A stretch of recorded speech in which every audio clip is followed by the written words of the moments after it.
और उसके नथनों में जीवन का श्वास फूंका।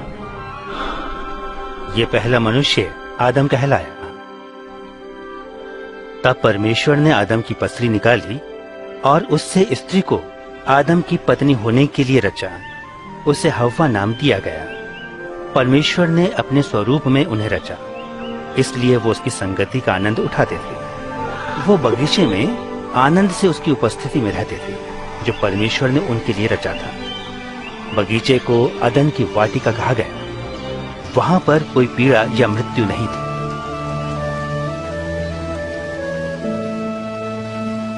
परमेश्वर ने आदम से कहा, तुम हर एक पेड़ का फल खा सकते हो, एक को छोड़कर। अगर उसको खाओगे तो मर जाओगे। लेकिन एक दिन शैतान ने हव्वा को परखने की कोशिश की।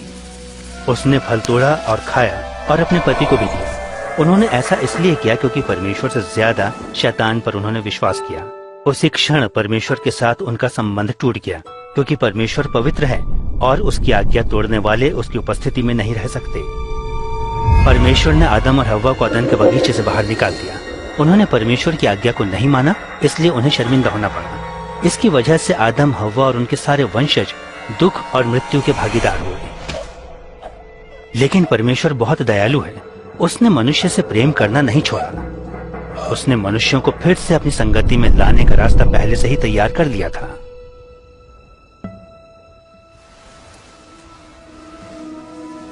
पवित्र शास्त्र में परमेश्वर अपनी इस योजना को प्रकट करता है, जिसके द्वारा वो मनुष्यों को उस दंड से जिसके वे लायक हैं बचाएगा और उनके पाप और शर्म को दूर करके अपनी संगति में वापस लाएगा। भविष्यवक्ता अब्राहम पर उसने अपनी इस योजना का एक भाग प्रकट किया।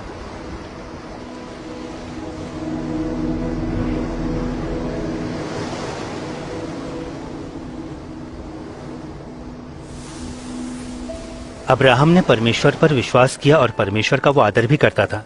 परमेश्वर ने उसे आशीष देने का वादा किया और कहा कि उसके द्वारा वो सब देश के लोगों को आशीष देगा।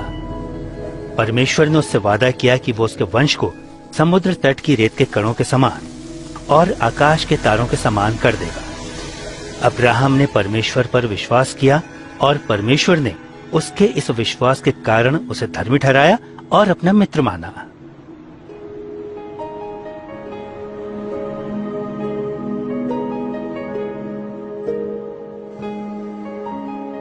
एक दिन परमेश्वर ने अब्राहम की परीक्षा ली कि वो उसके ऊपर विश्वास रखता है या नहीं और उसकी आज्ञाओं को मानता है कि नहीं।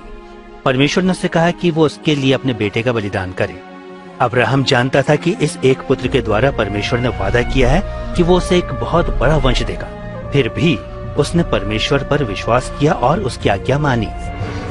इसलिए उसने तैयारी की ताकि वो अपने बेटे को मारकर परमेश्वर के लिए बलिदान चढ़ाए।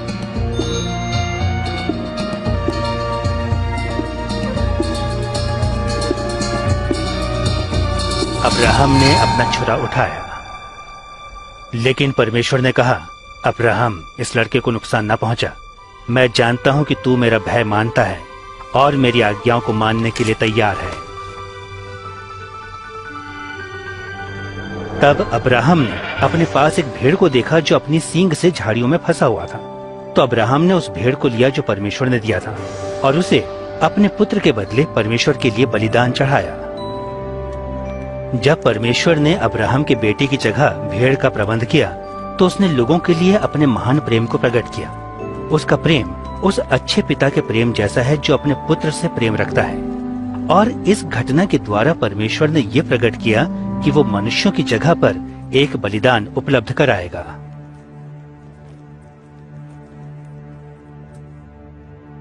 बहुत समय पहले परमेश्वर ने भविष्यवक्ताओं पर यह प्रकट किया कि वो एक पाप रहित व्यक्ति को आदम के वंशजों की जगह पर मरने के लिए भेजेगा और उनके पाप और शर्म को दूर करेगा। एक महान बलिदान के द्वारा वो उनके लिए जो उस पर विश्वास करेंगे एक द्वार खोलेगा कि वे परमेश्वर के साथ हमेशा के लिए संगति कर सकें। भविष्यवक्ताओं ने इस व्यक्ति को मसीह कहा और उन्होंने कहा कि परमेश्वर मसीह को अपने लोगों को बचाने के लिए भेजेगा और वो उनका राजा होगा और परमेश्वर के नाम से हमेशा उन पर राज्य करेगा।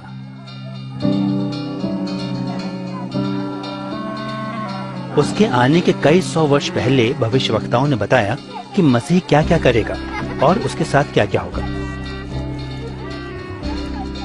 उसके आने के कई सौ वर्ष पहले ही भविष्यवक्ताओं ने यह बता दिया था कि मसीह क्या क्या करेगा और उसके साथ क्या क्या होगा। भविष्यवक्ता दाऊद ने कहा कि परमेश्वर मसीह के बारे में ये घोषणा करेगा कि तू मेरा पुत्र है। अन्य भविष्यवक्ताओं ने परमेश्वर के पुत्र के रूप में उसका वर्णन किया ताकि मसीह का परमेश्वर के साथ घनिष्ठ संबंध बयान कर सकें। यशायाह भविष्यवक्ता ने कहा कि एक कुंवारी गर्भवती होगी और एक पुत्र को उत्पन्न करेगी।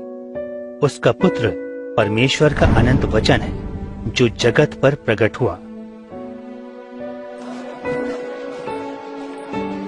भविष्यवक्ताओं ने यह भी बताया कि मसीह का जन्म बैतलहम में होगा। वो यरूशलेम में उनके राजा के रूप में एक गधे पर सवार होकर प्रवेश करेगा। उन्होंने ये भी लिखा कि उसका नजदीकी मित्र उससे 30 चांदी के सिक्कों के लिए धोखा दे देगा। भविष्यवक्ताओं ने कहा कि मसीह अपने जीवन का बलिदान करेगा, लेकिन परमेश्वर उसे मरे हुओं में से तीसरे दिन जी उठाएगा। भविष्यवक्ताओं ने मसीह को मनुष्य का पुत्र भी कहा और बताया कि वो बादलों में परमेश्वर की उपस्थिति में प्रवेश करेगा और परमेश्वर उसे सब लोगों और राष्ट्रों के ऊपर हमेशा के लिए अधिकार देगा। 2000 वर्ष पहले एक ऐसा ही व्यक्ति इस संसार में रहता था जिसका नाम यीशु था। क्या यीशु का जीवन उन सब बातों को जो भविष्यवक्ताओं ने मसीह के बारे में कही पूरा करता है?